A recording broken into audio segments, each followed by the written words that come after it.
तो जी पाकिस्तानियों, आप सबको बहुत बहुत मुबारक। अब आपको अगले राउंड में जाकर और ज़लील होना नहीं पड़ेगा, क्योंकि आज आयरलैंड और यूएसए के मैच में बारिश हुई, जिसकी वजह से मैच वॉश आउट हो गया और यूएसए क्वालिफाई कर गया नेक्स्ट राउंड के लिए। और अब पाकिस्तान अगले मरहले में नहीं जा सकेगा और आपको मजीद जिल्लत उठाने का रिस्क नहीं लेना पड़ेगा। तो मुझे अच्छी तरह याद है, एक वक्त था जब हम छोटे थे और हम मदरसे में होते थे, तो हमारा जो मदरसे का जो पिछला गेट था ना, वो पतली गली में खुलता था। बहुत पतली सी गली थी और उसी पतली गली के अंदर ना एक बेकरी का कारखाना था। जैसे बेकरी के प्रोडक्ट्स ऑब्वियसली बेकरी में तो नहीं बनते, वो बैकेंड पे बनते हैं, मतलब जो कारखाना होता है वहां बनते हैं। जैसे आपकी ब्रेड हो गई, बिस्किट्स हो गए एंड ऑल दोस प्रोडक्ट्स। तो उस कारखाने में ना जो मजदूर काम करते थे, जो कारीगर काम करते थे, उन तक ने टीवी रखा होता था उस वक्त और रेडियो रखा हुआ होता था। तो उस वक्त हम देखते थे कि अपनी टीम पे इतना भरोसा था और इस कौम को इस गेम का इतना शौक होता था कि घर घर दुकान दुकान पे ना टीवी रेडियो और ये रखे हुए होते थे और लोग दुकानों पे खड़े होकर मैच देख रहे होते थे। तो हमें याद है कि हम उस वक्त जो है ना, वो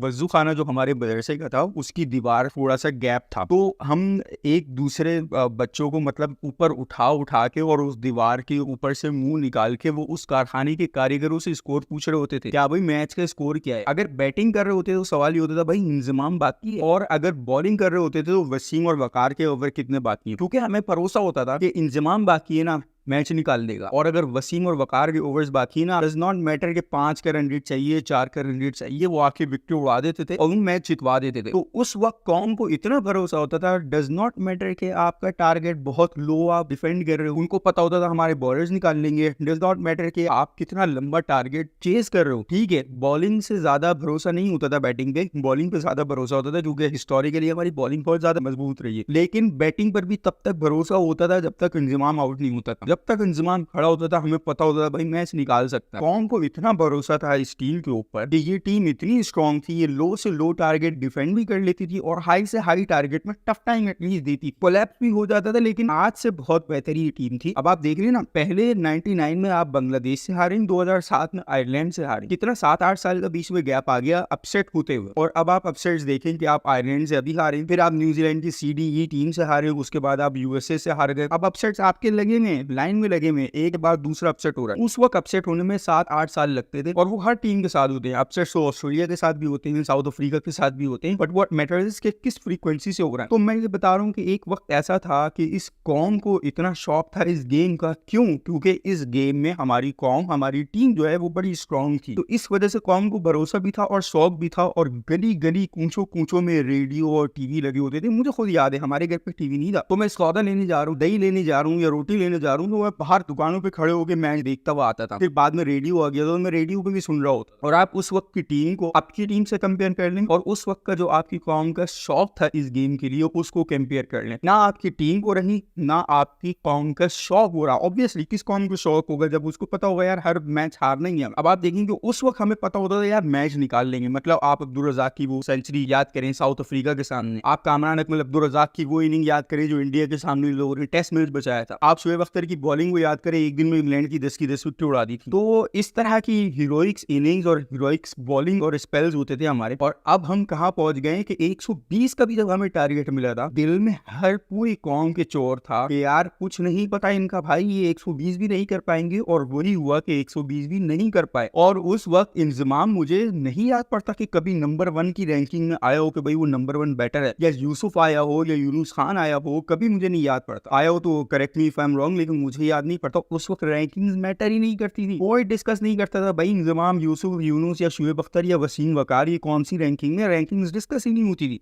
रैंकिंग का ट्रेंड तो अब बना है। और फिर भी मतलब जब भी पाकिस्तान इंडिया का मैच होता था, कोई बंदा ये नहीं बोल रहा होता था मैच के पहले से कि हम हारेंगे। और अब आप देख लेंगे मैच का टूर्नामेंट भी जब से शुरू होता है ना, तो सबको पता होता है कि यार इस टीम में कुछ नहीं करना। इंडिया के मैच से पहले आप देख रहे हैं हमारी कौम का हर बंदा तो क्या, इवन हर एक्सपर्ट भी ये बोल रहा था कि यार बहुत स्ट्रॉन्ग टीम है, जीत सकती है, तो मोजे से जीत सकती है, करिश्मा से जीत सकती है। तो वो हालत हो गई हमारी आज की टीम की। और वो किस वजह से हुई है? वो इस वजह से हुई है कि हम एक जगह पे जाके रुक जाते हैं, और रुक चुके हैं, हम एज ए नेशन रुक चुके हैं। अगर आपको ये वीडियो पसंद आई तो इस वीडियो का कंप्लीट वर्जन हमारे यूट्यूब चैनल पर मौजूद है, जिसका लिंक कमेंट या डिस्क्रिप्शन सेक्शन में शेयर कर दिया गया है। इस लिंक पर जाकर आप इस वीडियो के कंप्लीट वर्जन को एंजॉय कर सकते हैं। और अगर वीडियो अच्छी लगे तो लाइक, कमेंट, सब्सक्राइब, शेयर करना मत भूलिएगा। और वीडियो अगर अच्छी ना लगे तो अपनी फीडबैक से जरूर आगाह कीजिएगा। अपना बहुत सारा ख्याल रखिएगा। मिलते हैं आपसे नेक्स्ट वीडियो में। अल्लाह हाफिज।